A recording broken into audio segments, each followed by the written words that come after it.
Hello दोस्तों, कैसे हैं आप सभी। मैं सूरज यादव आपके अपने ही YouTube channel study mega point में आपका बहुत बहुत स्वागत करता हूं। दोस्तों, आज का जो लेक्चर होने वाला है यह होगा आपका मशीन से रिलेटेड होगा मेरे दोस्तों। तो आप लोगों को बताया जा चुका है कि जो मशीन का अभी 2 लेक्चर आने वाला है। तो दोस्तों, आज का जो पहला लेक्चर होगा इसमें हम आपको चैप्टर 4 बताएंगे दोस्तों, स्पेशल पर्पज मशीन्स। ठीक है, स्पेशल पर्पज मशीन है जो इसमें 3-4 मशीनें हैं, इनको बहुत ही जल्दी से पढ़ लेंगे। क्या क्या है? तो एक तो है आपका लीनियर इंडक्शन मोटर, LIM, इसे LIM भी कहेंगे। ठीक है, तो इन सभी चीज़ों को आप थोड़ा ध्यान में रखेंगे और समझेंगे। तो इसमें जो भी कंटेंट लिए गए हैं दोस्तों, ये आपके जो लिए गए हैं तो 2 बुकों से लिया गया है, एक एशियन है आपका, एक सार्थक है। तो दोस्तों, जो भी चीज़ें हैं आपके बुक से ही हैं, मैं कुछ नया नहीं लाया हूँ। तो आप लोग ये ना समझिए कि हम अपने से कुछ चीज़ें लिखते हैं या बनाते हैं, तो नहीं मेरे दोस्तों, सब सारी चीज़ें जो होती हैं बुक से दी होती हैं, वही को हम आपको बताते हैं, थोड़ा सिंपल लैंग्वेज में बना लेते हैं। लेकिन जो हमसे नहीं बन पाता उसे थोड़ा आपको ऐसे ही बताने की कोशिश करता हूँ। ठीक है, चलिए, अभी हम भी सीख रहे हैं मेरे दोस्तों, तो क्या है कि आपको सिखा भी रहे हैं, सीख भी रहे हैं। तो चलिए आज देख लेते हैं लीनियर इंडक्शन मोटर क्या होता है। इसे LIM इंडक्शन मोटर भी कहेंगे। आइए देखते हैं। एक लीनियर इंडक्शन मोटर यानी एक लीनियर इंडक्शन मोटर एक विशेष प्रकार स्पेशल टाइप की इंडक्शन मोटर है। यह हमारी जो है स्पेशल प्रकार की यानी स्पेशल मोटर है, इसलिए इसे क्या है, जो हमारा चैप्टर है मेरे दोस्तों, स्पेशल पर्पज मशीन, इसीलिए क्या कहा जा रहा है कि जो हमारी ये मोटर है लीनियर इंडक्शन मोटर, यह एक प्रकार की स्पेशल टाइप की इंडक्शन मोटर है। किस टाइप की? स्पेशल टाइप की इंडक्शन मोटर है। इसका जो यूज होता है, इसका प्रयोग या इसका यूज पारंपरिक मोटर के केस में रेटेड स्पीड के बजाय रेक्टे यहाँ पे दिया है रेक्टिलिनियर स्पीड को प्राप्त करने के लिए किया जाता है। तो इसमें देखेंगे ये चीजें कि हमारी जो अभी पीछे की मशीनें हैं उनसे क्या होगा, कुछ बेटर होगा। ये क्या होगा? बेटर होगा, तभी तो इस स्पेशल की कंडीशन में रखा गया है। आगे चलते हैं। लीनियर इंडक्शन मोटर्स एक इंजीनियरिंग चमत्कार है, यानी यह क्या है, इंजीनियरिंग का एक चमत्कार है LIM मोटर का। ठीक है, एक सामान्य मोटर को कम या अधिक समान कार्य सिद्धांत के विशेष उद्देश्य के लिए बनाया जाता है। तो जो भी हमारी मोटर होती हैं, कम या अधिक समान कार्य के सिद्धांत पर इनको बनाया जाता है। तो इसमें क्या चीजें होती हैं, इनको बारे में थोड़ा ध्यान में रख लेंगे। यही था मेरे दोस्तों लीनियर इंडक्शन मोटर, इसके बारे में थोड़ा ध्यान में रख लेंगे। ठीक है, आइए थोड़ा देखते हैं इसके कंस्ट्रक्शन के बारे में। तो एक कंस्ट्रक्शन है मेरे दोस्तों, इस वाले भाग को आप क्या कहेंगे, स्टेटर कहेंगे। बाहरी वाले भाग को आप स्टेटर ही कहते थे, लेकिन यहाँ पे जो ये है इसे आप क्या कहेंगे, 3 फेज वाइंडिंग की गई है। ठीक है, 3 फेज वाइंडिंग की गई है। और ये होता है आपका क्या, एल्यूमिनियम सीट कंडक्टर। जो आपका रोटर होता है यह बना होता है एल्यूमिनियम सीट कंडक्टर का। ये हमारा हो गया एक इसको हम क्या कहते हैं मेरे दोस्तों, इसको रेडियस कहते हैं, A2 है। ठीक है, तो इसमें क्या देखा आपने, इसमें रोटर भी है, स्टेटर भी है, 3 फेज वाइंडिंग किया जाता है। हो गया। अब 3 फेज वाइंडिंग में स्टार वाइंडिंग किया जा सकता है, डेल्टा वाइंडिंग किया जा सकता है, ये तो वाइंडिंग का काम है। अब देख लीजिए यहाँ पे जो चीजें दी हुई हैं उनको कैसे आपको, जैसे लीनियर की टाइप आप पढ़ रहे हैं लीनियर इंडक्शन मोटर, तो इसका लीनियर भी देख लीजिए। तो एक लीनियर यानी रेखी में दिया हुआ है चित्र, ना कि हमारा पहले जैसे बनता था। तो इसमें देखेंगे कुछ इस प्रकार, आप एक 2 डिब्बा बना लेंगे। डिब्बा बनाने के बाद क्या करेंगे, उसमें गोला गोला खींच खाच के बना देंगे। तो जो हमारा गोला होगा उसे 3 फेज वाइंडिंग कहेंगे, ऊपर वाले पार्ट को हम क्या कहेंगे, प्राइमरी कहेंगे। और ये जो हमारा यहाँ से बात की जा रही है, ये हमारे एल्यूमिनियम कंडक्टर होते हैं, और नीचे वाले पार्ट को हम सेकेंडरी कहते हैं। ठीक है, आगे चलते हैं। आगे क्या है मेरे दोस्तों, लीनियर इंडक्शन मोटर की कंस्ट्रक्शन के बारे में थोड़ा जान लेते हैं। आइए, इसकी संरचना 3 फेज इंडक्शन मोटर के समान होती है, हालांकि यह पारंपरिक इंडक्शन मोटर की तरह नहीं दिखता है। अब अभी हमने आपको क्या बताया कि जो इसकी संरचना होती, कंस्ट्रक्शन होती है, 3 फेज इंडक्शन मोटर के समान ही होती है, लेकिन यह पारंपरिक इंडक्शन मोटर की तरह नहीं होती। जो हमने अभी तक पीछे मोटर पढ़ा है उनके जैसा नहीं होता है मेरे दोस्तों।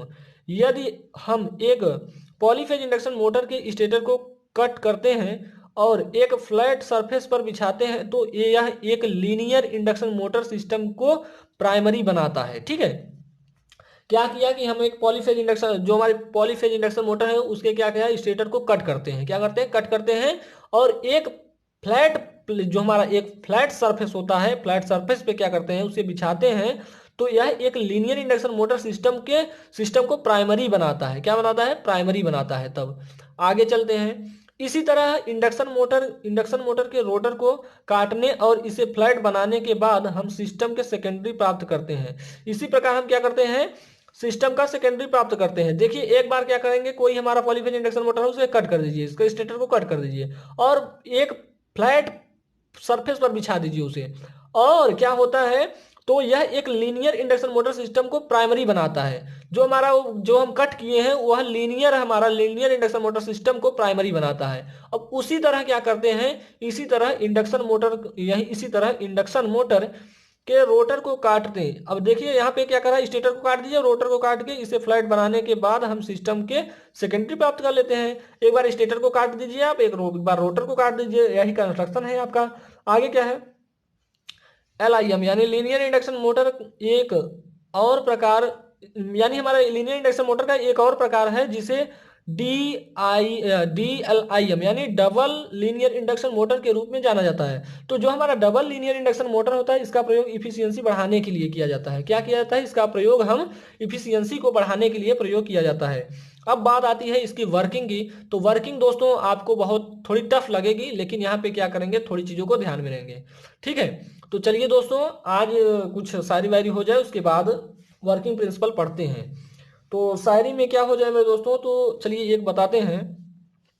हुई अगर खफा तो हुई अगर खफा तो खफा तो बता, हुई अगर खफा तो खफा तो बता, अगर मैं बुरा हूं तो बुरा तो बता, करता हूं तुमसे प्यारे दोस्तों, चल मैं गलत हूं तू सही तो बता।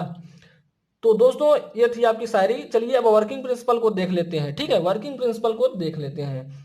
जब linear induction motor primary valence 3 phase power supply से एक्साइटेड की जाती है, तो एक्साइटेशन हम तो किसी भी मोटर में करते ही हैं। ठीक है, एक्साइटेशन तो किसी भी मोटर में करते हैं। जब हम linear induction motor primary valence यानी जो हमारी प्राइमरी होगी वैलेंस में होगी, 3 फेज पावर सप्लाई को क्या करते हैं, एक्साइटेड की जाती है। यानी हम इसे 3 फेज पावर सप्लाई क्या करेंगे, देंगे तो एक्साइटेड होगी। ठीक है, एक्साइटेड तो प्राइमरी की पूरी लंबाई के साथ एक फ्लक्स स्टार्ट होता है।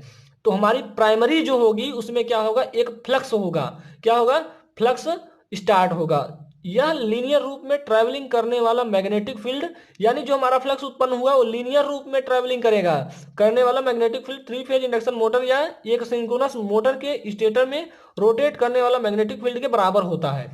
तो हमने क्या बताया दोस्तों, तो जो इसमें क्या हुआ, जो फ्लक्स स्टार्ट हुआ है वह कैसे मतलब कि गति करता है, यह हमारा मैग्नेटिक फील्ड में क्या करता है, ट्रैवलिंग करता है एक लीनियर रूप में। कैसे, लीनियर रूप में गति करता है, इस चीज को आपको ध्यान में रखना है।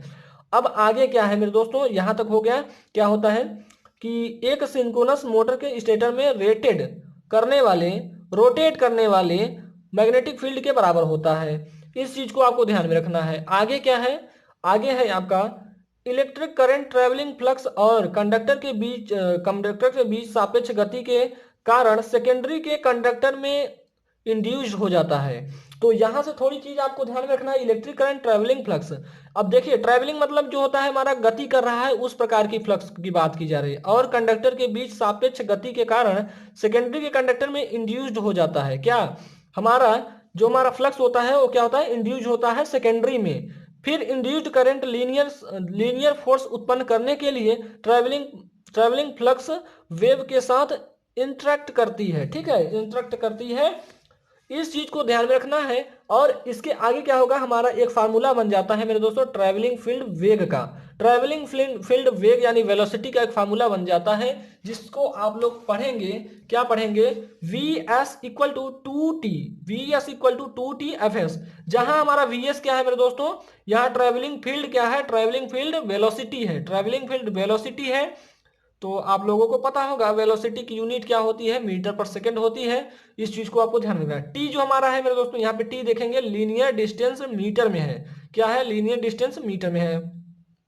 अब बात आती है एफएस जो है हमारी सप्लाई फ्रिक्वेंसी है। फ्रिक्वेंसी की यूनिट क्या होती है मेरे दोस्तों, तो ये चीज आपको ध्यान में रखना है। फ्रिक्वेंसी की जो यूनिट होती है हर्ट्ज होती है, इस चीज को आपको ध्यान में रखना है। अब बात आती है मेरे दोस्तों कि आपका दिया है इंडक्शन, यहाँ पे देखेंगे इंडक्शन मोटर के केस में और रनर मैग्नेटिक फील्ड की स्पीड को पकड़ नहीं सकते। यानी कहा जा रहा है इंडक्शन मोटर के केस में हमने क्या कहा था कि जो हमारा सेकेंडरी और रनर होता है, जो हमारा इसमें रनर है, मैग्नेटिक फील्ड की स्पीड को पकड़ नहीं सकते हैं। इसलिए एक स्लिप भी होगा, इसमें एक स्लिप होगा तो v इक्वल टू 1-s हो जाएगा इसका फार्मूला। अब बात आती है मेरे दोस्तों कि लीनियर इंडक्शन मोटर का यूजेस कहाँ पे है, प्रयोग कहाँ किया जाता है। तो आप लोगों ने देखा होगा स्लाइडिंग दरवाजे, स्लाइडिंग दरवाजे वहां पे होते हैं। जैसे आप लोग कोई भी दोस्त होगा जो हमारा हमारा भाई जो होगा, जो मेट्रो में सफर किया होगा, वहां पे आप लोगों ने देखा होगा। कहाँ पे? वहां पे आप लोगों ने देखा होगा। या फिर यहाँ पे देख सकते हैं जहाँ पे कुछ कुछ आपके स्टेशन में भी लगे होते हैं, जो हमारे रेलवे स्टेशन होते हैं वहां पे भी इनका यूज किया जाता है। ठीक है, आइए देखते हैं इलेक्ट्रिक ट्रेनों में। देखिए क्या है, इलेक्ट्रिक ट्रेनों में ऑटोमेटिक स्लाइडिंग दरवाजे होते हैं, या ऑटोमेटिक स्लाइडिंग दरवाजे वहां पे प्रयोग किए जाते हैं। मैकेनिकल हैंडलिंग उपकरण, जैसे कि एक निश्चित मार्ग के साथ टब की एक ट्रेन का प्रणोदन। तो ये सभी इसके क्या है, यूजेस हैं मेरे दोस्तों। जैसे क्या है, इसमें एक तीसरा पॉइंट है हमारा मेटल कन्वेयर बेल्ट में। इसका मेटल कन्वेयर बेल्ट मतलब कि जो हमारे धातु होते हैं उनके उनको ले जाने के लिए इस प्रकार के मोटर का यूज किया जाता है। अब क्या है, लिक्विड, यहाँ पे देखेंगे लिक्विड मेटल की पंपिंग, यानी जो हमारा लिक्विड मेटल होगा उसकी पंपिंग के लिए इस प्रकार की मोटर का यूज करते हैं। और क्रेन में मटेरियल हैंडलिंग के लिए भी इसका प्रयोग करते हैं। तो इसमें इतनी बातें को आपको ध्यान में रखना है। ठीक है, तो दोस्तों आज के लेक्चर में हम आपको बताएं कि लीनियर इंडक्शन मोटर क्या होता है, और लीनियर इंडक्शन मोटर की जो कंस्ट्रक्शन है उसको देखा आपने, और जो इसका वर्किंग है उसको देख लिया। अब इसका एप्लीकेशन भी आपने देख लिया। तो इसका एप्लीकेशन कहाँ कहाँ किया गया? इलेक्ट्रिक ट्रेनों में, ऑटोमेटिक स्लाइडिंग दरवाजे में। जैसे आपने देखा, आप लोग क्या करेंगे, यूट्यूब पे थोड़ा चेक कर लेंगे कि जो हमारा इसका मेट्रो का दरवाजा होता है वो देखेंगे तो जो उसका कुछ टाइमिंग होता है उतने बाद वो बंद हो जाता है। ठीक है, तो उसी को आप कहेंगे स्लाइडिंग दरवाजा। तो चलिए दोस्तों आज के लिए इतना ही, मिलते हैं आपसे नेक्स्ट लेक्चर में। अगर आपको लेक्चर पसंद आया हो दोस्तों तो क्या कर दीजिए, लाइक कर दीजिए, शेयर कर दीजिए, अपने दोस्तों के साथ शेयर कर दीजिए, आपका जो भी स्टडी ग्रुप है उसमें शेयर कर दीजिए, और चैनल को लाइक कीजिए, सब्सक्राइब कर दीजिए, और ज़्यादा से ज़्यादा शेयर कर दीजिए। चलिए दोस्तों आज के लिए इतना ही, मिलते हैं नेक्स्ट लेक्चर में। जय हिंद, जय भारत।